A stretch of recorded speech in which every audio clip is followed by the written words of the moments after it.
I'm going to tell you that one of the single most greatest factors that can leave you questioning your identity, who who you are, what are you here for? What does it mean when someone has projected his or her pain on you? And that is allowing the data, what they said, what they did, to infiltrate your boundaries, to infiltrate your garden, your internal garden, your inner garden that you have to deal with 24/7. And it's allowing that buildup of weeds, of anger, projected anger, of anxiety, of fear, of rage, of violence, to basically turn your inner garden, your inner self, into something you're not. Because I was talking to my son today, Cameron, and if you guys, I had him on a podcast a few weeks ago. And we train our brain by what we perceive that is real to us and what we say to ourselves about the event, the experience, whatever it may be. And I know you have heard the importance of taking out the trash or the importance of reflection. And one of the things that has truly helped me is understanding that what people say and do is a reflection of themselves, is a reflection of them. That we must hold people accountable for what they do and say, meaning that we don't take on that projected pain. We don't assume that we are stupid because someone said it. And it's so easy to say, you know what, I'm not going to let you affect me.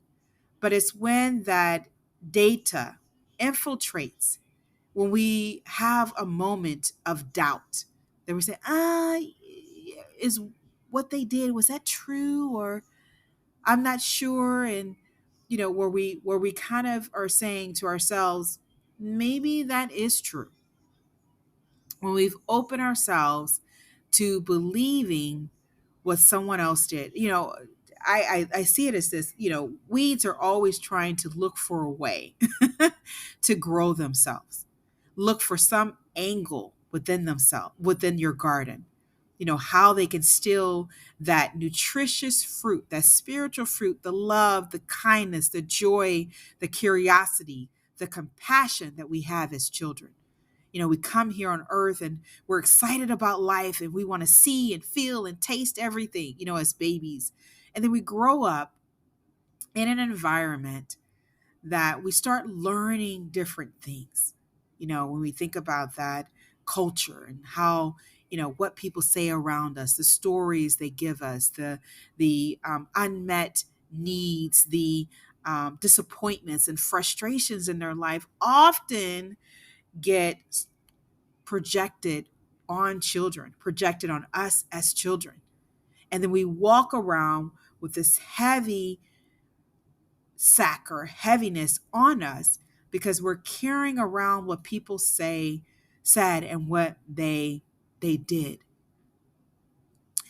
And there are a lot of events, you guys, that we can think of that happens to us, things that we're not even aware of, experiences that we have had that we're not even sure of, that we don't even know we had,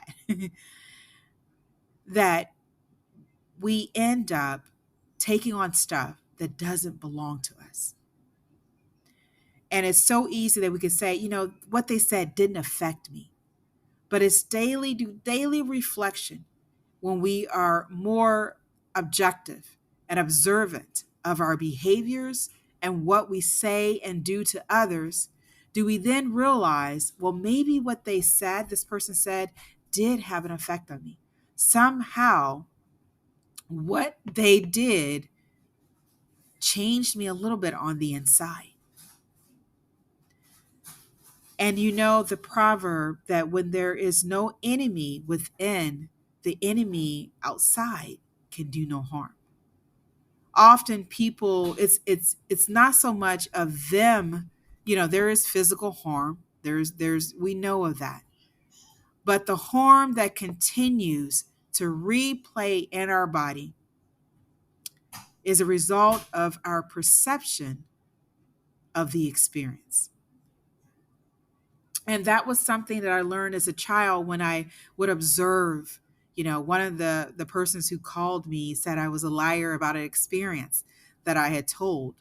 One of the things I got from her, because I was open to what she said, I was open to the truth. And the truth is being observant and really paying attention to your surroundings and what's going on and how you're feeling, not in an obsessive way, but in an awareness way, a spiritual awakening that occurs. That you not only see what others are doing, but you also see your heart too as well. And so people would say, say things, and I think about it and I said, well, if I didn't do anything to you, then where is that really coming from? Or knowing that people will want sometimes you to feel how they feel. The whole saying that misery loves company. They want not so much to feel, but they want you to know how they're feeling.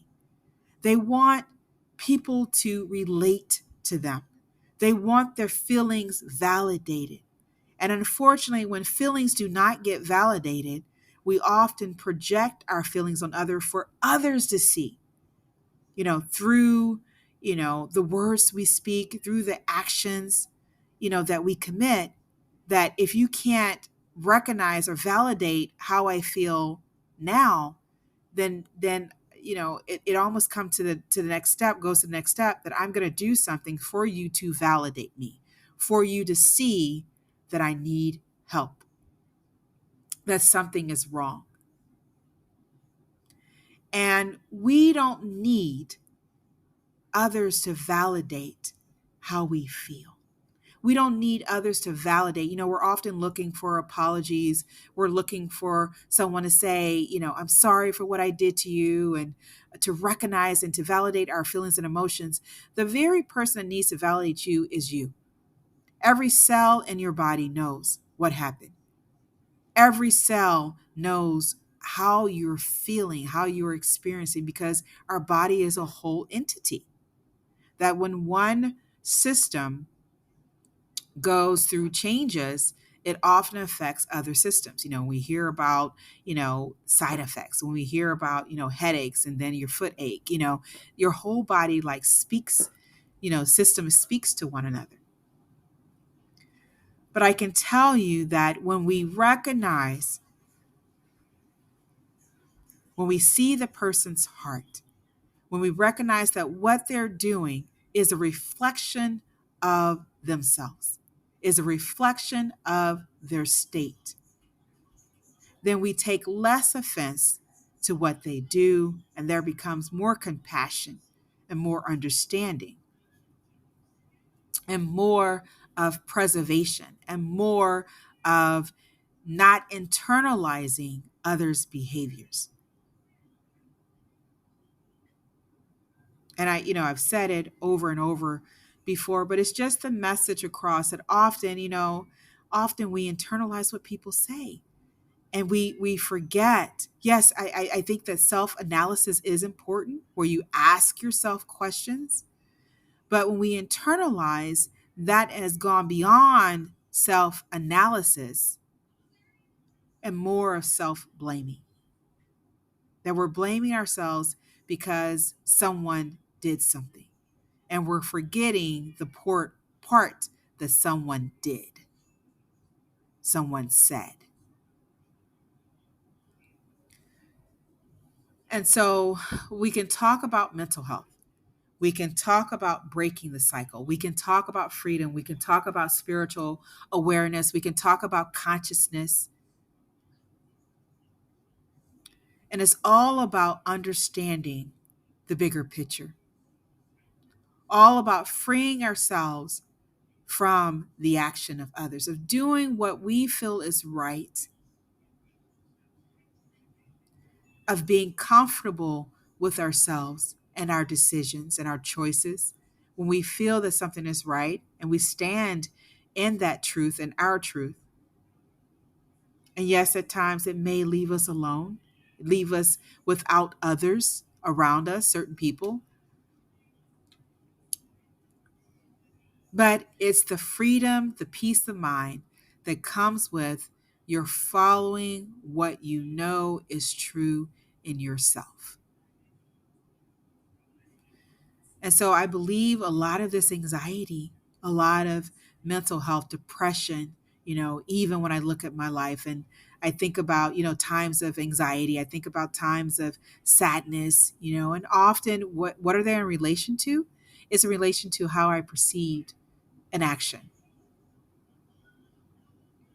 how I perceive something. Because as soon as my perception changes, and I've seen that with countless people in the hospital in different, environments. I've been working as a nurse. I've seen that in health coaching. I see it now in tutoring people to pass their NCLEX exam. When our perception changes, our confidence goes up in ourselves. We follow more of our truths instead of what other people are doing, and we're less likely to take things personal. We're less likely to take it personal. So when you ask yourself, or when you think about what someone did and you're talking about it and you're upset about it, it's the wrong focus. The focus should be, I believe, what is my perception about what they did? Have I internalized it? Am I thinking worse of myself? What daily reflection? How was my day today? How am I feeling? Checking in with yourself. What happened that maybe has me a little frustrated? Want me to eat ice cream, a gallon of ice cream, or to overeat? Because until we get to those emotions, until we get to those weeds through our feelings, we will continue to do things that are in the path of self-destruction. Whether it may be alcohol, it may be food, it may be too much of something, because often when we're doing too much of something, that often means we're covering up something. We're using that as a potential comforter to cover up our emotions and feelings. Everything we run into today is data. Every experience is data. It's how we interpret that data that will interpret our inner state, that will interpret our outer response. This is Tamika Chambers with Create a Generational Love Cycle. The way we perceive events will determine our inner and outer state. And when we are in relationships with others, with our children, what is inside will come outside. And we can either continue the cycle of anger, fear, hate, divisiveness, violence, or we can go within ourselves and weed out, take the trash out. Friday is, for me, I just got it today, it's actually dump day. Because there are many people that are experiencing cardiac events on Mondays. That cardiac disease is one of the leading causes of death in both men and women. And it's the stuff that we take over the weekend, I think. Instead of de-weeding or getting, putting experiences in a healthier perspective, we're taking a lot of that over the weekend when it should be more of relaxation, time with family, and really de-stressing instead of causing, again, more harm to ourselves. If we think negative about ourselves, we're going to do typically negative things. If we think positive about ourselves, we're going to watch what we eat. We're going to be more active. We're going to watch what we say to others. We're going to watch how we treat others, pay attention, and treat others how we want to be treated. And it all boils down to our beliefs. And beliefs is what started this generational cycle of pain. Belief in divisiveness, that I am better than you. Belief that you are not human, that you should be treated less. Belief that your culture is less than mine, your religion is less than mine. Belief that I am angry, so everybody else should feel my pain. That I am fearful, that it is normal. And when we normalize these beliefs, we put limitations on future generations, on our children, and other people we're in relationships with. We create a cycle of love, a generational cycle of love with first ourselves. And we change those beliefs to more positive, to more spiritual, a spiritual perspective on life where we see the bigger picture, that every life event is in itself an opportunity for us to be more of the divine spirit that we are, to show more compassion, love, grace, and mercy, more truth and understanding instead of the others. For me, there are no opposites because we were made in the divine image of our Creator.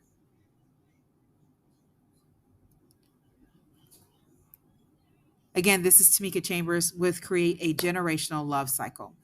And you have every right and every ability to dismantle the thoughts that created this cycle of pain, this darkness that we see in the world today. But it starts with you. It starts with one person. And then we can have the ripple effect that we need to make the world a better place.